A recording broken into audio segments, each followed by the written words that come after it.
Bueno, buenas noches y bienvenidos a Pico y Pala una noche más, a miescuelabíblica.com. Como siempre, pues es un gozo y un privilegio poder compartir estas noches de enseñanza y espero que te estén siendo de bendición y que estés teniendo un tiempo de aprendizaje, el cual sirva de edificación y de ministración para tu vida. Si te parece, vamos a dedicar unos minutos para orar y para entregar este tiempo en las manos del Señor. Así que, Padre, te damos gracias en esta noche. Te pedimos, Señor y Espíritu Santo, que abran nuestros corazones, abran nuestra mente, que podamos ser instruidos por tu palabra, que podamos ponerla por obra, Señor, y ablanda nuestros corazones, Padre, para recibir y para inquirirla todo lo que tú tienes preparado para nosotros. En el nombre de Jesús, amén y amén. Pues, queridos hermanos, volvemos a 2 de Timoteo 2.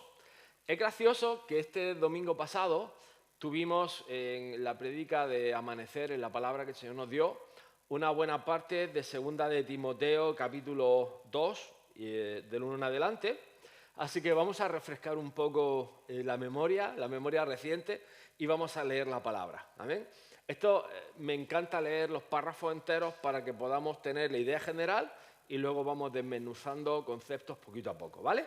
Así que dice: tú pues, hijo mío, esfuérzate en la gracia que es en Cristo Jesús. Lo que has oído de mí ante muchos testigos, esto encarga a hombres fieles que sean idóneos para enseñar también a otros. Tú pues sufre penalidades como buen soldado de Jesucristo, y también el que lucha como atleta no es coronado, sino lucha legítimamente. Considera lo que digo, y el Señor te dé entendimiento en todo. Ninguno que milita se enreda en los negocios de la vida, a fin de agradar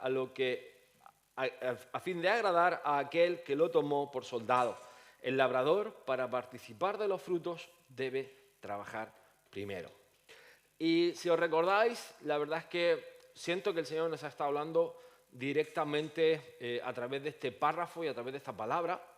Creo que el primer tópico que habría que hablar y que habría que recordar es: sean idóneos para enseñar también a otros. Yo creo que parte del buen liderazgo, de la buena enseñanza, es que estemos preparados para enseñar a otros. Que la palabra no nos sea ajena, sino que seamos capaces de explicar la palabra del Señor de manera sencilla, pero al mismo tiempo de manera práctica. Que cojamos la Escritura, que sepamos dónde están los libros de la Biblia, que tengamos una base doctrinal importante y que podamos aprender también a discipular. Aparte, creo que hay una realidad. El otro día me decía un hermanito: pastor, estoy hablando y estoy testificando a mucha gente y me siento mal o me siento triste, era más bien la palabra, porque siento que me rechazan. Y estaba leyendo esto precisamente, dice: sufre penalidades como buen soldado de Jesucristo. Muchas veces el rechazo de la palabra, cuando el apóstol Pablo dice: mira, no te entristezcas porque no te están rechazando a ti, están rechazando la palabra del Señor, y el Señor también fue rechazado, ¿no? Realmente es algo, el rechazo y el sufrir en ese momento esa penalidad, pues es parte del equipo. Es decir, es parte de que hay momentos en los que no todo el mundo va a estar de acuerdo, no todo el mundo va a recibir la palabra del Señor, pero es importante tener en cuenta que si hay una persona que tiene un encuentro personal con el Señor, pues ya merece la pena. Y además, esa sola persona puede que haga una gran diferencia en el entorno. Nunca sabes a quién le estás evangelizando, nunca sabes a quién le estás hablando, pero sí es verdad que nunca debes de perder la esperanza, porque donde menos te lo esperas te encuentras un gran avivamiento. Y eso es lo que estamos enseñando, y eso es lo que estamos al mismo tiempo batallando. También interesante, no es coronado, sino lucha legítimamente. Legítimamente para un atleta significa que empieza a correr cuando marca la pistola. Corre por su calle, no invade el espacio de otros, sigue las instrucciones, hay unas normas y no termina la carrera hasta que se cruza la meta. Si os suena, así es nuestra caminata cristiana. Empezamos el ministerio no cuando nosotros queremos, y esto es verdad, es decir, hay personas que empiezan el ministerio cuando ellos quieren y luego así van los frutos. Y es importante, fijaros que cuando hablamos del ministerio, y aquí estamos hablando de liderazgo, Jesús empezó su ministerio a los 30 años en un tiempo determinado. No solo eso, sino que cumplió la palabra que había sido dicha de él, palabra por palabra. Es decir, es tan sabio y tan importante aprender a salir cuando Dios te lo dice, cuando Dios te lo manda, y sobre todo en nuestros tiempos debe de haber un ministerio. Es sano que haya un pastorado, es sano que haya un ministerio detrás, que te envíen, que te cubran y que te guarden, que oren por ti, que impongan manos y que te enseñen, porque es sano, es decir, te va a dar cobertura, te va a dar seguridad, hay una impartición del Espíritu Santo, y no nos olvidemos de la ley de la primera mención. En la ley de la primera mención tenemos a un tal Bernabé y a un tal Saulo de Tarso, que fueron enviados por la iglesia de Antioquía a Chipre. Y si lees Hechos 9, te darás cuenta que oró la iglesia por ellos, ayunaron y oraron, buscaron dirección del Señor, y en el tiempo apropiado los enviaron al campo misionero. Y esto es importante entender, que había palabra profética, había un profeta dentro de la congregación de Antioquía que tenía también palabra y autoridad dentro de la congregación. Los apóstoles estaban de acuerdo, los ancianos estaban de acuerdo, y es importante que entendamos que en todo esto hay un orden. Amén. Es bueno, es sabio y es prudente. Si no, pues Jesús hubiera empezado el ministerio en cualquier momento, pero no fue así. Empezó con 30 años y empezó en su tiempo, ni antes ni después. Amén. Y la pregunta sería, pastor, ¿y cuándo es mi tiempo? Pues hay que orar, hay que ayunar, y mientras tanto hay que prepararse. Porque mira, una cosa tengo clara, hace años, me acuerdo que éramos más jovencitos y hoy en día es un pastor, pero estaban con la prisa. David, que el Señor viene ya, que el Señor viene ya, que hay que salir, que hay que predicar, que nosotros somos jóvenes, que no nos va a parar nadie. Y me acuerdo que, en cierta manera, yo sabía que mi tiempo no era todavía. Y no era todavía porque no era maduro, porque no estaba preparado.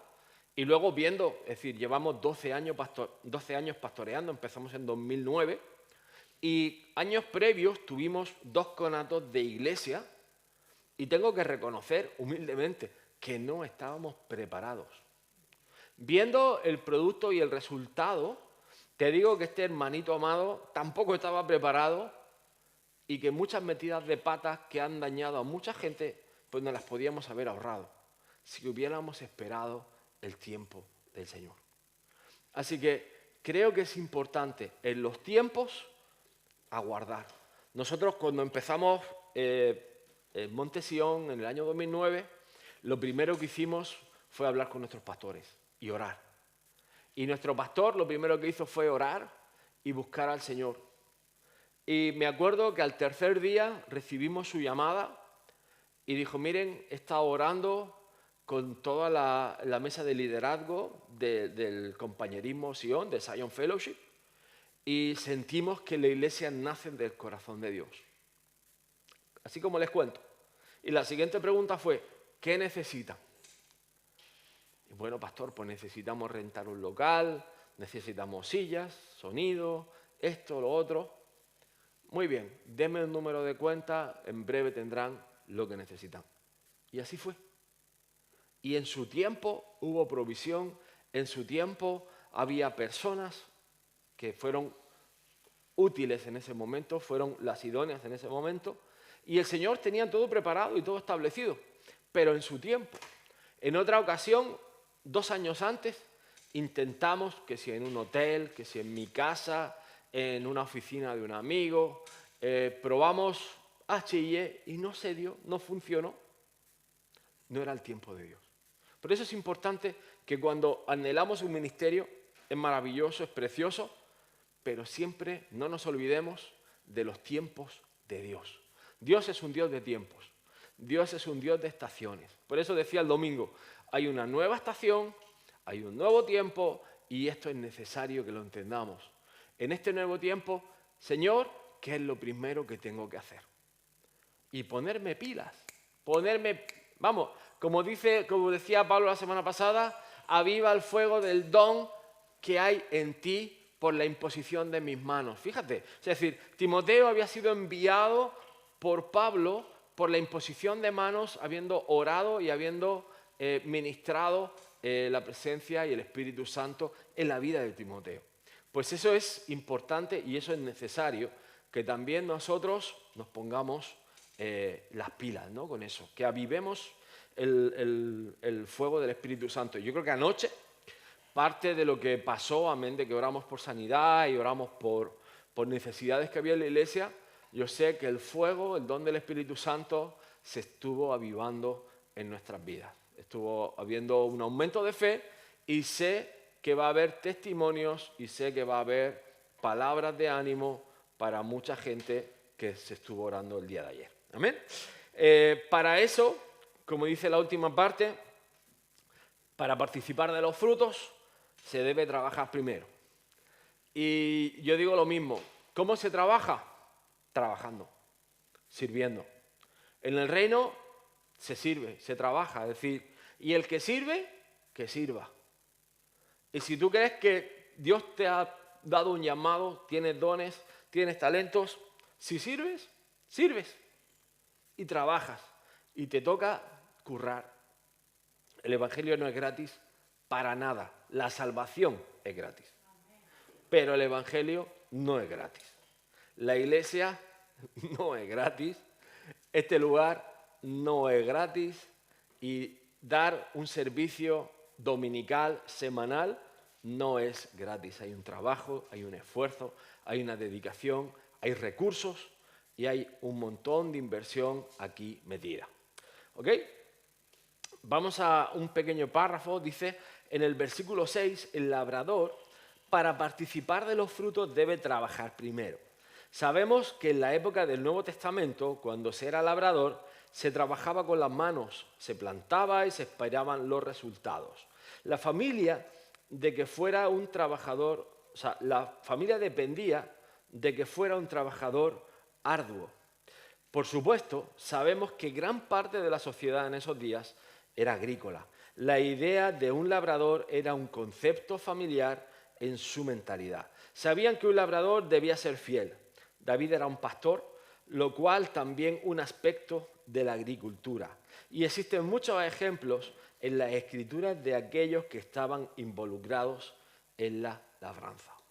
Es decir, el trabajo del campo yo creo que es uno de los trabajos más físicos y más duros. Y hay en la escritura, en la palabra, hay la parábola del sembrador, está la de los talentos que iba a un campo y escondía desde el campo. Es decir, hay un montón de ejemplos acerca de campo, agricultura, sembradores, semillas, etcétera, etcétera, etcétera. Y hablamos de trabajo, solo significa una cosa, que hay que trabajar. Y nos toca trabajar. Como iglesia, nos toca levantarnos y nos toca trabajar. Y no es que no hay otra fórmula, yo no veo ministerios que estén en el pedestal porque sí. Hay un trabajo. Podemos estar más de acuerdo o menos de acuerdo, pero hay un trabajo. Y el que trabaja, Dios lo bendice y prospera la obra de sus manos. ¿Amén? Seguimos del 8 al 13, 2 Timoteo 2. Dice, acuérdate de Jesucristo, del linaje de David, resucitado de los muertos conforme a mi evangelio, en el cual sufro penalidades, hasta prisiones a modo de malhechor. Mas la palabra de Dios no está presa. Por tanto, todo lo soporto por amor de los escogidos, para que ellos también obtengan la salvación que es en Cristo Jesús con gloria eterna. Fijaros que para Pablo de alguna forma era una carga de vergüenza el hecho de estar preso. Es decir, hablábamos al principio de que el apóstol Pablo tuvo 3 etapas de prisión.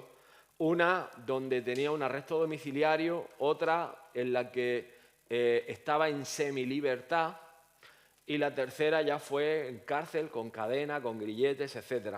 Como si fuera un delincuente o como si fuera un malhechor, cuando realmente no había cometido delito alguno.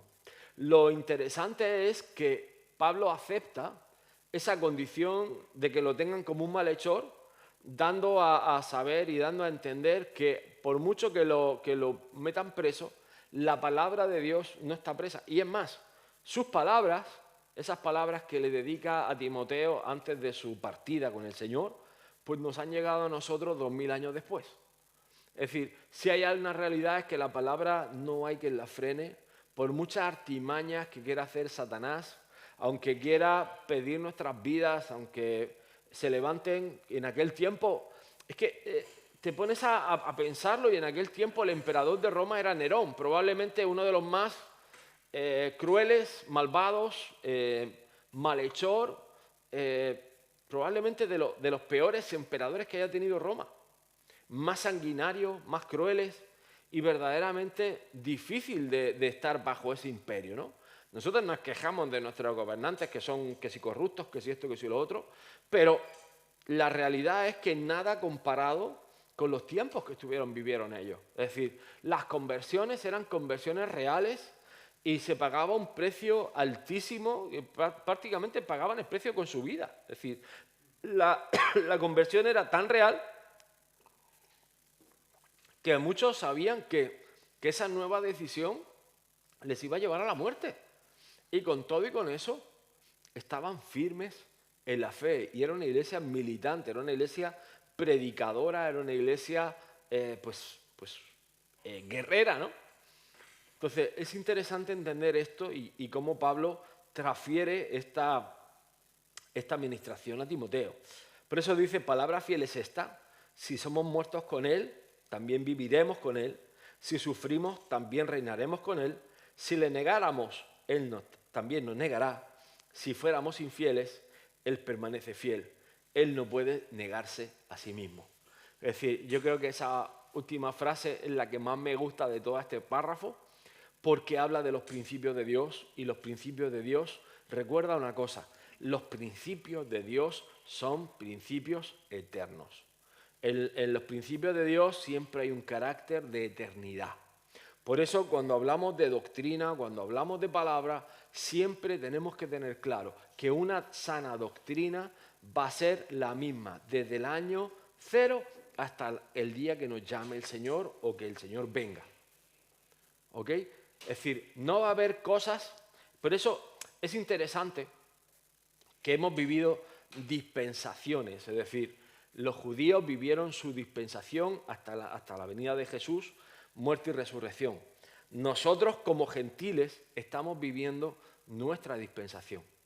Pero la palabra del Señor, si te pones a escudriñarla realmente, verás que hay un mensaje de salvación y que el Antiguo Testamento habla de Jesús y habla del sacrificio de Jesús. Si te vas a Levítico, habla del sacrificio del Cordero. Si te vas a Números, está hablando del orden sacerdotal que luego desarrolla Jesús. Si te vas a Deuteronomio, si te vas a la ley habla también de Jesús. Es más, Jesús usa la ley para darnos mayor mandamiento. Es decir, todo va enlazado, todo va orquestado y la palabra no se contradice. Muchas de las nuevas doctrinas o muchas de las nuevas falsas doctrinas son contradicciones en la palabra en sí misma. Es decir, de hecho, el volver a la ley, volveríamos a que Jesús tendría que volver a ser sacrificado. Porque si una cosa Jesús fue de tropiezo para los judíos, fue porque nunca judaizó. Y eso la gente no le entra en la cabeza. Además, me da risa lo que se hacen judíos, porque les invito a que cojan y vayan a YouTube y miren un vídeo de un barrio judío ortodoxo y vean cómo son y verán que ellos, sean de la nacionalidad que sea o del color de piel que sea, no serían aceptados por ese credo, por esa religión. Entonces, Dios no nos ha llamado a judaizar. Dios no nos ha llamado a volver otra vez a la ley. Por supuesto, no la deroga. Matar era pecado antes, matar es pecado ahora. La diferencia es que Jesús nos da un mandamiento mayor, que si yo me estoy discutiendo contigo y digo, es que te mataba, has pecado. y antes no. Esa es la diferencia. Pero la ley no ha cambiado. La ley ha aumentado. Por eso dice Jesús, si alguno mira a la mujer ajena y la codicia en su corazón o la desea en su corazón, lo que vulgarmente decimos piropear en mitad de la calle siendo un gañán, es decir, ya has pecado. Entonces, esas son las diferencias y esa es la raíz de la diferencia que Jesús trae a los gentiles. Ya no es simplemente, si como no lo he hecho, no he pecado. No, con que hayas pensado, con que haya habido algo en tu corazón, has pecado. Y por eso Salmos dice, el Señor escudriña nuestros corazones. Por eso David, que estaba delante de la presencia misma del Señor, en el arca, en el tabernáculo, por eso, ante tanta santidad, él se postra delante del Señor y le dice, escudriña mi corazón hasta lo más profundo. ¿Por qué? Porque está entendiendo que el Señor quiere una revelación, o sea, es decir, el Señor está trayendo una mayor revelación de nuestro estado humano, interior. Para un judío no habría pecado. Si David fuera un judío al uso, no tendría conciencia de pecado, porque él mismo dice, sacrificio, no hay problema, yo te los traigo. Ofrenda, no hay problema. Pero ¿qué es lo que él dice? Un corazón contrito y humillado. Porque si algo tenía el pueblo judío era el orgullo de ser el pueblo de Dios.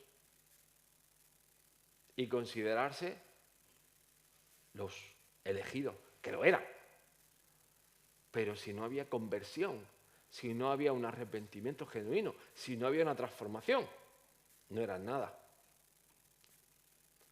¿Se entiende esto? Es un principio muy, muy valioso. La conversión viene precisamente de la transformación de nuestro corazón. Y David tiene esa revelación. Por eso David es tan importante. Por eso David es ese ejemplo que muchas veces recurrimos, porque es un adelantado a su tiempo, es un tipo de Jesús y es un rey conforme al corazón de Dios porque tiene esa revelación. Y es una revelación que muy pocas personas tienen en su época, muy pocas.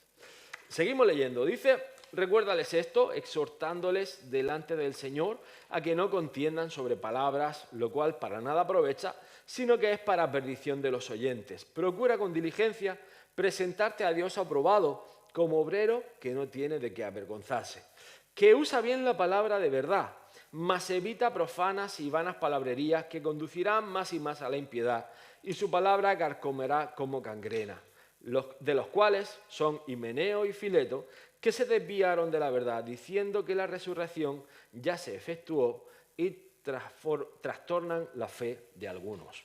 Bueno, he estado investigando un poco y esto es interesante.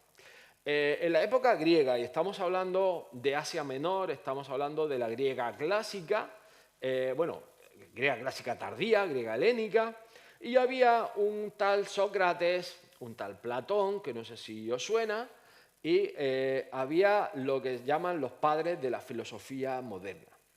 Es interesante que ellos dicen que la creación, aparte de lo que es Zeus y tal, hay un mundo de sueño donde están las ideas y por eso si uno a veces tiene esos descubrimientos de esas figuras hipotéticas que están en esa nebulosa y los grandes estudiosos y grandes tal son capaces de reencontrarse con esa nebulosa y cogen esas ideas, ¿no?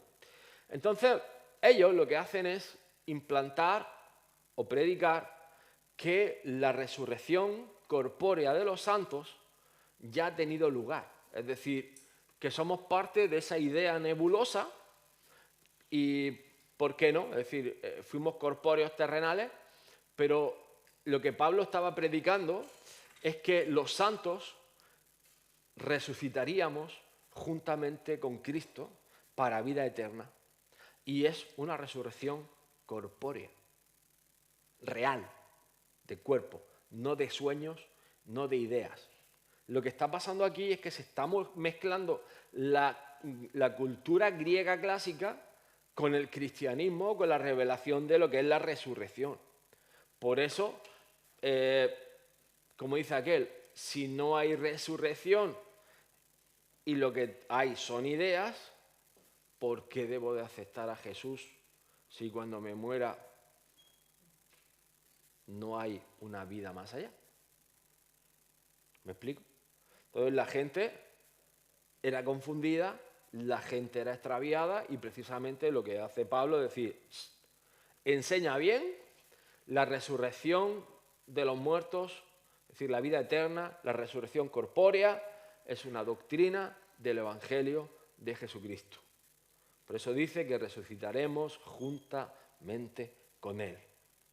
Y habrá un grupo, obviamente, de creyentes que reinarán con Cristo en el milenio y otro grupo, pues que ya será resucitado al final del tiempo, al final del Armagedón, al final de este milenio, ¿vale? Y ahí ya pues se darán nuevos cielos, nueva tierra, y como dice aquel, véase las clases de Apocalipsis, se las recomiendo y se las garantizo que no es el tema de hoy. Así que seguimos leyendo. Dice, pero el fundamento de Dios está firme, teniendo este sello. Conoce al Señor a los que son suyos, y apártese de iniquidad todo aquel que invoca el nombre de Cristo. Pero en una casa grande no hay solamente utensilios de oro y de plata, sino también de madera y de barro, y unos son de usos honrosos y otros para usos viles. Esto a mí me hace gracia, lo estaba leyendo esta tarde y me hacía gracia que, a ver, el Señor conoce a los suyos. Cuando hablamos de enjuiciar, y ahí hay que ir lo diré, al trigo y la cizaña, cuando habla el Señor Jesús de que vendrá el momento, que vendrá una gran cosecha y el trigo y la cizaña crecerán juntos. Los que hacen ese juicio o esa separación del trigo y la cizaña son los ángeles. Es decir, el Señor conoce a los que son verdaderos y los que son de verdad. Lo que está diciendo aquí el apóstol Pablo es que hay utensilios en la iglesia que son de honra y hay personas que son deshonra.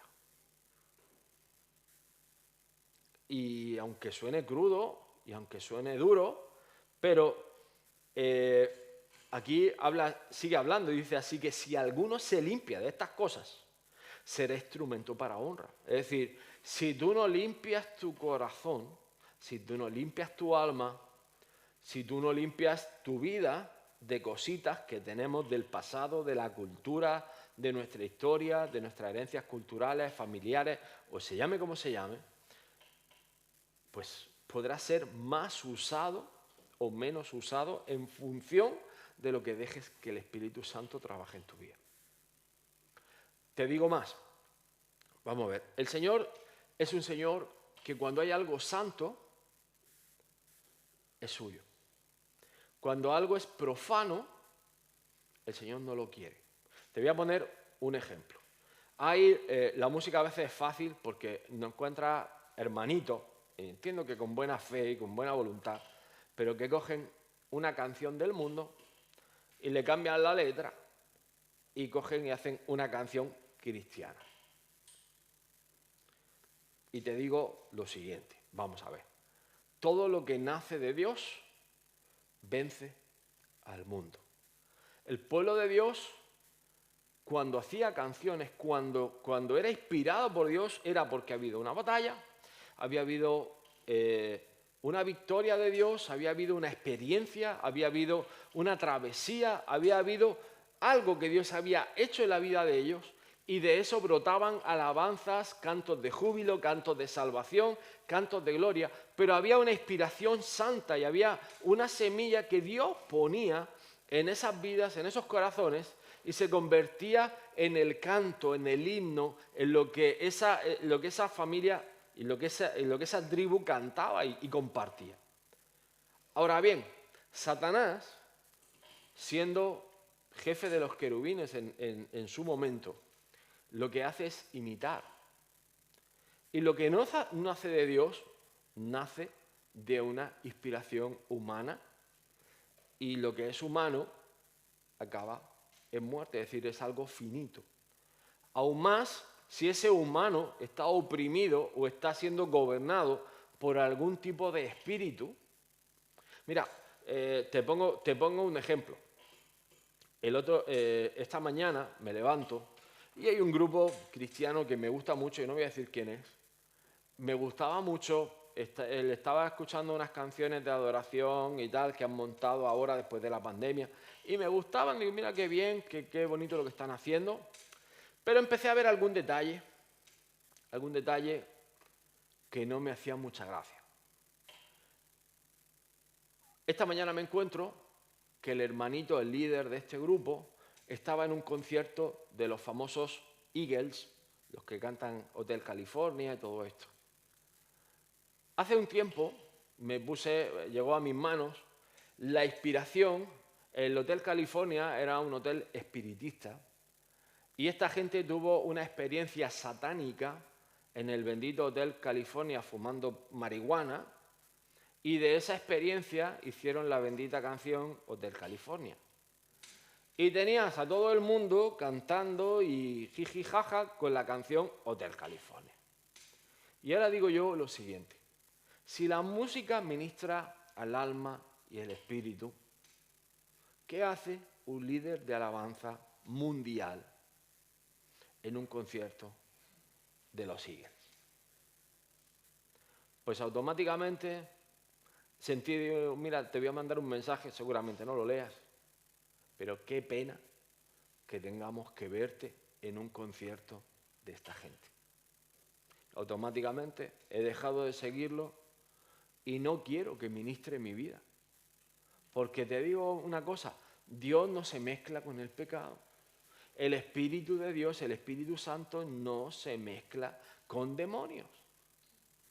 Y a veces te encuentras iglesias que no hay un ángel de Dios ministrando. Puede haber un ángel en unas áreas y puede haber un demonio en otras, y están ministrando el alma.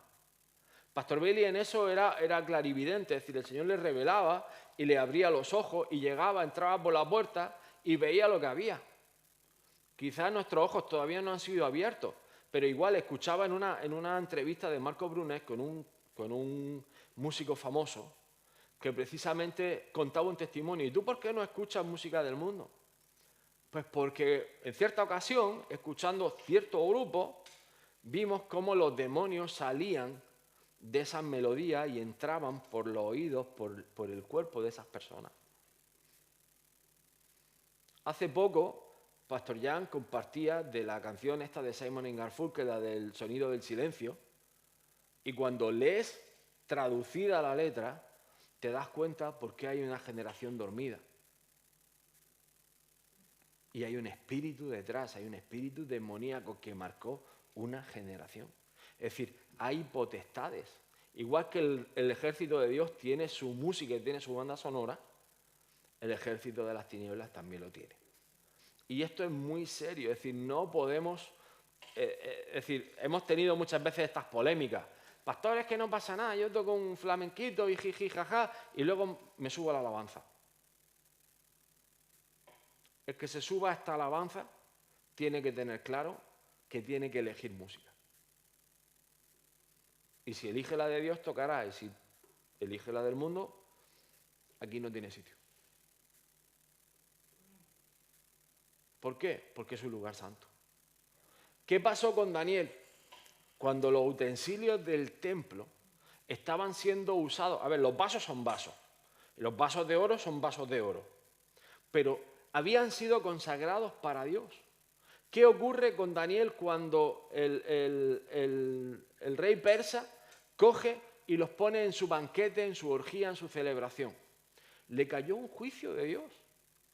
¿Por qué? Porque estaba usando lo que era consagrado, lo que era santo. ¿O tú crees que es casualidad que Darío, que Ciro, que Nabucodonosor, cada vez que se iba el pueblo de Israel, el botín que se había llevado el imperio babilónico había sido el oro y las riquezas que había en el templo? Y lo consagrado con Dios era lo primero que devolvían. ¿Qué les pasó a los filisteos con el arca? Los primeros que devolvieron. Nos estamos muriendo de cáncer. Fuera. Con úlceras. Es decir, lo santo es santo. Y Dios no juega con eso. O sea, es decir, tenemos que tener claro que si te vas a poner en un púlpito, lo santo es santo. Y la música debe ser santa. Y es una parte súper importante. ¿Cuántos testimonios no tenemos últimamente de que gente nueva que está viniendo? Pastor, es que entré por la puerta y nada más que las canciones me impactaron. Aquí había un espíritu diferente. De eso se trata. Si no somos los mejores músicos, pues muchas que queramos. Pero se trata de ministrar el Espíritu de Dios. Se trata de buscar ese nuevo canto, esa nueva canción, de alinearnos con el cielo. En el cielo hay una alabanza continua.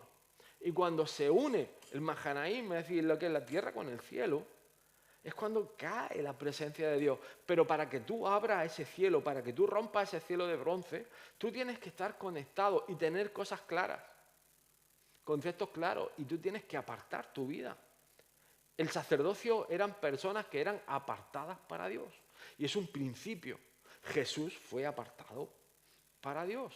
Juan el Bautista fue apartado para Dios. Y cada uno de los que Dios apartó, cada uno que tenía un llamado. La diferencia con nosotros gentiles es que el llamado es casi... Es decir, cada uno de nosotros tenemos un llamado. Porque ya no se trata de personas individuales, se trata de un cuerpo. ¿Entiendes? Antes era que Elías, que Eliseo, y dentro de eso ellos tenían su grupo, su escuela de profetas, sus levitas. Pero es que ahora todos somos levitas. Y este es el concepto importante. Ahora todos somos levitas, en el orden de Melquisedec. Esta es la nueva dispensación. Y eso está en Hebreos, y es otro día que me invitéis, os lo cuento. Dice, así que, pero desecha las cuestiones necias e insensatas, sabiendo que engendran contiendas. Porque el siervo del Señor no debe ser peleón, sino amable para con todos, apto para enseñar, sufrido, que con mansedumbre corrija a los que se oponen, por si quizá Dios les conceda que se arrepientan para conocer la verdad y escapen del lazo del diablo en que están cautivos a voluntad de él. Ok, esto es interesante. Pastor Bailey nos decía una cosa, que nunca se rinda. Nunca te rindas. Y sea por lo que sea, o sea quien sea que estés orando, hermano y hermana, nunca te rindas. Amén. Hay que esperar, hay que aguardar, y cuando Dios concede, las personas se arrepienten y vienen al conocimiento del Señor. No es por nuestra obra, es por su gracia. ¿Ok? Ahora, Gálatas 6, del 1 al 2, dice, hermanos, si alguno fuese sorprendido en alguna falta, vosotros que sois espirituales, restauradle con espíritu de mansedumbre. Espíritu de mansedumbre, ¿qué significa? Con paciencia. Paciencia es lo que tuvo Moisés en mitad del desierto. Moisés hubiera cogido la vara y le hubiera enderezado las costillas a más de uno. ¿Vale? Pero aguantó con paciencia. De hecho, él intercede por el pueblo. Para aquellos que dicen que el ministerio de intercesión no existe, hijo, lee la Biblia. Porque cada vez que Dios había decidido cepillarse al pueblo por cabezones, Moisés se levantaba y le decía, Señor, ¿será que no vas a cumplir tus promesas? ¿Será que lo que tú le dijiste a tu siervo Abraham, es decir, le traía a memoria Abraham, Isaac y Jacob, es decir, le recordaba a Dios sus amigos? Y para mí eso es un principio que me parece tremendo, es decir, oye, que Dios quiere tener una relación contigo. Dios quiere llamarte amigo, Dios quiere llamarte hijo, quiere tener una relación cercana a ti. Y no es un ejemplo aislado, es decir, Dios por amor a ciertas personas preserva la vida de otras, trae salvación a otras. Y es un principio que vas a encontrar en toda la Escritura. Dios por amor a ti puede traer salvación a gente que no te esperas. Pero tú tienes que estar dispuesto de pagar el precio. Y hay una parte, hermanitos, que es difícil. Pero muchas veces Dios nos llama a que nos apartemos de esas personas. Eso no significa que están desamparadas. Te explico. Cuando a Abraham Dios le dice, sepárate de Lot, él tuvo que obedecer. Supuestamente se queda con la peor parte. Y supuestamente Lot, con sus malas decisiones, elige la parte buena. Y elige mal todo el rato. ¿Y por qué es guardado? No es guardado por bueno, es guardado por Abraham, por amor de Dios a Abraham. No es por amor a Lot, es por amor de Dios a Abraham. Y aún malas decisiones, y aún malos lugares, y aún malas compañías. Es decir, por donde lo mire, a Lot no había por dónde cogerlo. Pero Dios lo guardó por amor a Abraham. ¿Qué quiere decir esto? Miren, cuando uno se separa de alguien, no significa que no le amas. Pero tienes que soltarlo para que Dios pueda tratar con esa persona. ¿Tú qué puedes hacer? Puedes orar. Y no te olvides de esto. Puedes orar. Orar, orar, ayunar y seguir orando. Y doblando rodillas. Dice que la oración del justo puede mucho. No poco, mucho. Y cuando tú dejas en las manos del Señor, no te creas en ningún momento que tu misericordia es mejor que la de Dios. Porque no lo es. Jamás lo será. Pero nos cuesta la misma vida soltar y es necesario soltar. Es bueno soltar. ¿Por qué? Porque nos hace madurar, nos hace confiar, nos hace depender, nos hace crecer en la fe. Pero toca soltar. La justicia de Dios, tú no tienes que hacer nada. Solo tienes que creer. Solo tienes que esperar. La justicia de Dios es algo maravilloso. Dice, aquí, seguimos. Considerándote a ti mismo, no sea que tú también seas tentado. Sobrellevad los unos las cargas de los otros, cumplid así la ley de Cristo. La ley de Cristo es que nos amemos los unos a los otros. Cuando dice Jesús, un nuevo mandamiento doy, que os améis los unos a los otros. Aquí se encuentra la idea de ser un siervo. Si yo realmente estoy preocupado por alguien y él está mal, voy a acercarme a él amable y cuidadosamente porque yo verdaderamente quiero que él lo logre. A ver, muchas veces nos metemos, hermano, vaya tela, hijo mío, que te has quedado viendo al Madrid, la iglesia, que te vaya al infierno, te ya lo estás condenando. Ya. O sea, a ver, hay maneras, hay formas, es decir, no quiero decir que no lleves razón, pero hay maneras, hay formas. Y por supuesto, ante la testarudez, me aparto, sigo orando, sigo decir, pero yo tengo que marcar, mire, cuando yo estoy en Cristo, hay un camino. Jesús es el camino, la verdad y la vida. Hay un camino. Y yo tengo que seguir el camino. El problema del ser humano, sobre todo cuando todavía no hemos crecido en el espíritu, es que somos emocionales. Y un cristiano emocional tiene un encuentro con el Señor y un tropiezo. Un encuentro con el Señor y un tropiezo. Un encuentro con el Señor y un tropiezo. Otro encuentro con el Señor y van así, pum, pum, pum, pum. Otros van más rápido. Pero parecen canguros. Pero hay que ser así. Lineal. Me vea donde me vea, yo tengo las cosas claras. Y voy hasta el final, hasta la meta. Hasta que el Señor me llame, hasta que el Señor me busque, hasta que el Señor me encuentre. Voy hasta el final. Pero, como dice aquel, firmes en la fe. Firmes en la fe es con la mirada puesta en Jesús, es decir, firme, en recto, directo, pum. Y venga lo que venga, yo estoy con el Señor. No estoy, ay hermano, que no sé qué. Y otra vez decides venir a la iglesia y otra vez para arriba. Ay hermano, para abajo.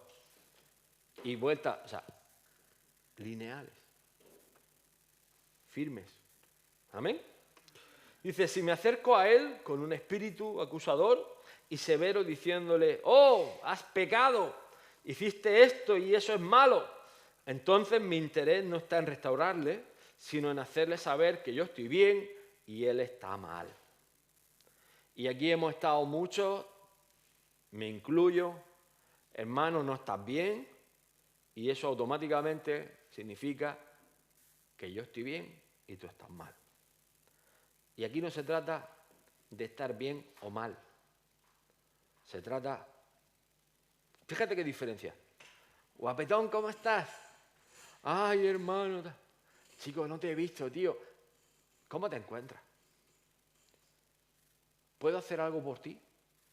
¿Necesitas ayuda? ¿Quieres que ore por ti? ¿Estás disponible? ¿Estás dispuesto? Hay un corazón de siervo. Hay una cercanía. Si hay problemas, hay que dar soluciones. ¿Quién los va a dar? ¿Satanás? No, tiene que darlo la iglesia. Y la iglesia no solamente el pastor, somos todos. Pero es diferente. Hermano, ¿cómo estás? Tío, no te he visto. ¿Estás bien? Te echamos de menos. Es que estabas muy liado. Es que no estás bien, yo estoy bien. ¿Y si te pasa mañana a ti? Escúchame, todos pasamos por el valle, todos. Y nosotros hemos pasado por el valle, nosotros hemos pasado por enfermedades, hemos pasado, bueno, yo no sé si me deprimí alguna vez, creo que no, pero sí ha habido algún momento de estar bajo de moral, es decir, Señor, o levantas mi cabeza o renuevas mis fuerzas, pero te digo una cosa, algo que he aprendido con los años y te lo ofrezco, es que me voy a los salmos y oro. Otra cosa, varones, que lo recomiendo para cada varón, cada padre de familia. Muchas veces vienen vacas flacas y no sabes por qué. ¿Y sabes qué te digo? Que tienes que levantarte y tienes que orar. Y tienes que poner vallado en tu casa. Y tienes que levantarte y decirle al Señor, Señor, necesito que me ayudes, que levantes mi cabeza, que me proveas de buen trabajo, que me des ideas, que me hagas emprender cosas para tu reino y ponerte las pilas. Porque si no, te metes en una cadencia, que te metes en una depresión antes de un pimiento y como dice aquel, es que yo no he hecho nada malo. No, realmente no has hecho nada malo, pero te voy a decir lo que no has hecho bien y es que no te has levantado. Y escúchame, cuando tú te levantas en el Señor, uno está sobre la roca. Pero estar sobre la roca significa que hay una roca que es Cristo Jesús y que yo me paro en ella, me levanto, me pongo sobre eso. Me pongo sobre eso significa que yo he cogido la palabra del Señor, que la he cogido para mí y yo empiezo mi mañana con sus promesas debajo de mis pies. Y empiezo a caminar, pero no voy andando solo, voy con mi Cristo, voy con mi Señor y voy en sus promesas. Mira, tenemos etapas en las que a veces, pues lo que estamos hablando, hay vacas flacas. Una de las canciones que más ha sonado en mi casa se llama Jiré. Encontré la canción, le di a me gusta, todas las mañanas sale Jehová Jiré. Te lo traduzco. El Señor es mi proveedor. Y todas las mañanas la cantamos. Y muchas mañanas salgo cantando, en inglés, no me hagas cantar ahora. El Señor es mi proveedor. Amén. Y eso es lo que digo, mis pies están sobre la roca, mis pies están sobre Cristo Jesús. ¿Por qué? Porque me aferro a sus promesas y tomo mi lugar en Cristo. No quiero caer quiero explicarte esto bien, porque a veces se explica, hermano, es que estamos en autoridad. Para. Yo tengo autoridad cuando he vencido algo. Pero mientras no lo he vencido, estoy peleando. Pero yo peleo con Cristo, no peleo solo. Porque yo puedo pelear solo y lo más probable es que salga derrotado. Pero si peleo con Cristo estoy en mayoría. Entonces yo tengo autoridad sobre algo cuando he vencido ese algo. ¿Cuándo tenía Israel potestad sobre los filisteos? ¿Cuándo los derrotaban? Mientras tanto había que pelear. Y hermanos, las peleas vienen de serie, si están en el contrato. Hay que pelear la buena batalla de la fe. Amén. Entonces, mientras estamos peleando, mis armas son espirituales. ¿Sí o no? Mi armadura es la armadura de Cristo. Mi escudo es mi fe. Pero me lo tengo que poner. Me tengo que levantar. Me tengo que vestir y tengo que accionar esa armadura. Es decir, esa armadura no funciona sola. La espada no funciona sola. El casco me lo tengo que poner y el escudo tengo que levantarlo y tengo que orientarlo hacia la situación donde venga el ataque. Si no, no funciona. Yo puedo tener 20 escudos y que no valgan para nada. ¿Pero por qué? Porque no los uso. Es decir, seamos prácticos. Hay que ser prácticos. La fe es práctica. La fe sin obras es muerta. ¿Sí o no? ¿Ves? Sé que enlaza todo. Pero por eso digo que para estar firme en la fe, firme significa, yo no he ido a la mire. Y aquí está el tío. Estoy de pie. Estoy preparado. Estoy listo. Y a lo mejor estoy peleando. Si no te digo, hermano, que pelear no es pecado. No te acuses. Escúchame bien, porque muchas veces nos acusamos nosotros de que cuando estoy peleando es porque estoy pecando. No, estoy pecando cuando desobedezco la palabra de Dios. Cuando soy rebelde o cuando hago otras cosas. Pelear no es pecado. El enemigo viene a acusarte, pero tú tienes que defenderte. Y hay algunas cosas, hermanos, que tenemos que lidiar con las consecuencias y a veces esas consecuencias son decisiones que nosotros hemos tomado.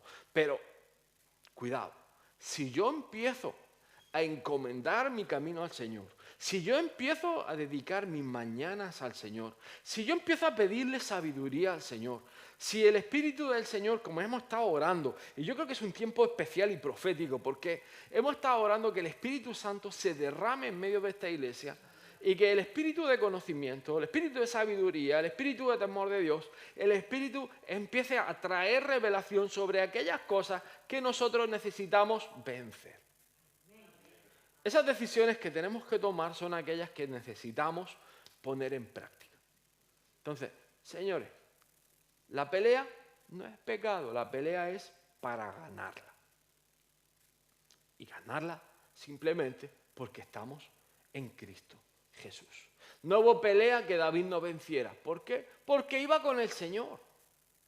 Y porque hay una cosa importantísima. Y os digo y os exhorto. Los tiempos. Mira, algo me estaba hablando el Señor esta mañana acerca de los tiempos. Vamos corriendo. Vamos con la lengua afuera. Yo ayer le decía a Julieta, digo, o al día le faltan horas o a mí me falta tiempo, porque no llego. Y esa sensación de no llegar me causa frustración. ¿Y sabes qué te digo? Que a veces pierde uno lo más importante, que es la sensación cuando sabes que Dios está controlando cada momento y en momentos oportunos Dios actúa. Pero yo no tengo la sensación de estar corriendo como pollo sin cabeza, que no llego, y soy como el fatuo que estoy en todos sitios y no estoy en ninguno, que sí, que llego reventado a mi casa, pero no le veo el punto. Digo, Señor, tú tienes que dar sabiduría a mi tiempo. Y eso estaba hablando esta mañana. Señor, da sabiduría a mi tiempo. Dame mayordomía, dame entendimiento. Yo no tengo tiempo para perder. El que me conoce, cuando no estoy trabajando, estoy en casa. Y cuando no estoy en casa, estoy aquí. Y no tengo más. Y cuando estoy en casa, un buen tiempo, tengo que estar pensando es que va a ser lo siguiente. Porque, como sabéis, la agenda es la que es. No hay tiempo para perder. El martes pasado, 2 personas nuevas se han elegido. Me consta que en la prisión están teniendo personas nuevas cada semana que van. Necesitamos que el Señor nos dé sabiduría en nuestro tiempo. Porque estamos empezando a ver primicias. Estamos empezando a ver nuevos frutos. Cuando salimos al campo, me parece que eran 4 familias nuevas, lo que había. Y chicos, hemos orado por esto. Hemos orado por esto. Entonces, pidámosle al Señor gracia, pidámosle al Señor favor, pidámosle entendimiento. Yo creo que vamos a cerrar aquí en esta noche, pero la verdad es que no ha salido como yo me imaginaba, pero creo que esto era importante compartirlo, creo que era necesario y compartir a veces desde lo que estamos viviendo en el momento y en el lugar, que sé que hay pelea, porque soy consciente, hermanos, que estamos peleando, que hay batalla abierta, pero os digo en el nombre de Cristo que hay que pararse. Hay que pararse, hay que levantarse y hay que poner nuestros pies sobre la roca que es Cristo Jesús y obtener victoria. ¿Amén? Si os parece, oramos y marchamos.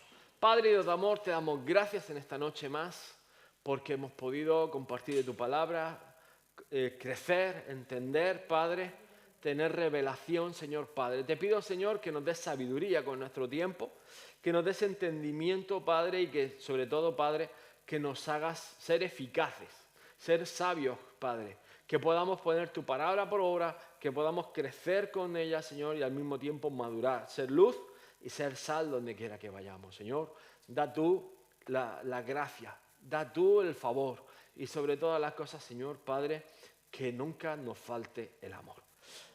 En el nombre de Jesús, amén.